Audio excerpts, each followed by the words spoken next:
SMT Nation, we back. Nation, I want to talk a little bit about something today that's become, an issue within the industry. I'm not going to sit there and target a specific carrier. I think it's probably industry-wide. But what we're noticing is that success within the industry and with customers requires some really special attention to detail. And it's something that I think certain carriers are doing better than others. But I want to speak to that today, and I want to describe why AT&T has improved tremendously in the last few years and why certain companies are aggressing, like Verizon, and why companies continue to thrive and succeed, like T-Mobile, right? And that's customer care. So I'll be discussing that in today's video. The link to the article as the placeholder will be in the description. Also in the description is the real SMT Buy Me a Coffee link. If you want to support your creators directly, that's one way you could do it. Link in the description.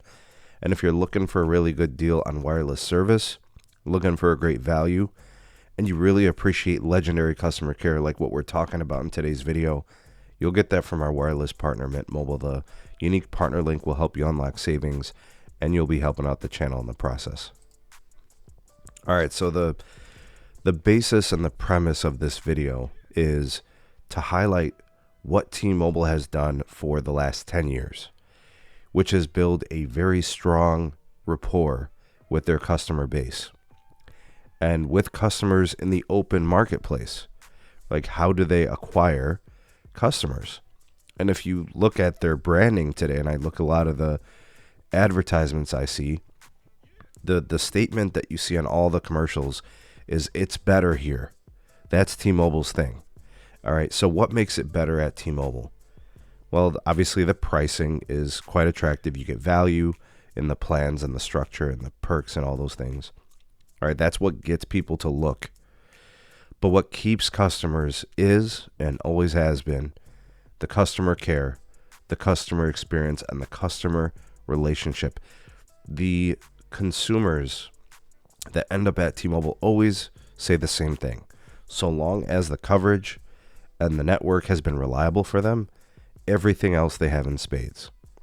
The customer care has always been industry best for the last 10 years, right? When you look at that, and then the branding, the marketing, all that stuff comes into place. But the relationship they have with customers is crucial, and it's what's allowed their consumer base to become almost venomous towards Verizon and AT&T, who have been the opposite.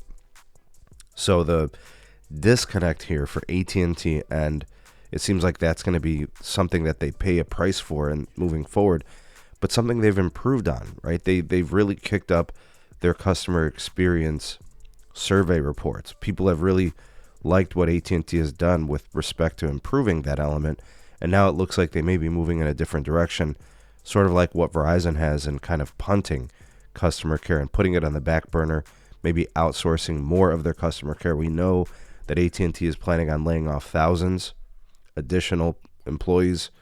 Some of those might become customer care, which we've already seen them do. Verizon laying off thousands customer care agents. Most of that's going to go overseas, of course. But this is what we're starting to see differentiate in the consumer experience. Are the people that work at these companies that are enabled to help improve customer situations. And some of the companies like AT&T and Verizon appear to just want to punt.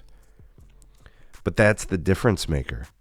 What gets a customer might be price. What gets a customer might be value. What keeps a customer, what retains a customer, is the experience of if and when something goes wrong, you fix the problem, you don't make it painful.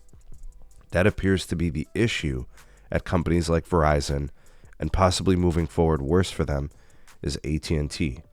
Okay, so AT&T creating loyal customers, long-term customers, has come at a cost, right? They've invested in that, and now it looks like they are abandoning it, like kind of just like what Verizon is doing.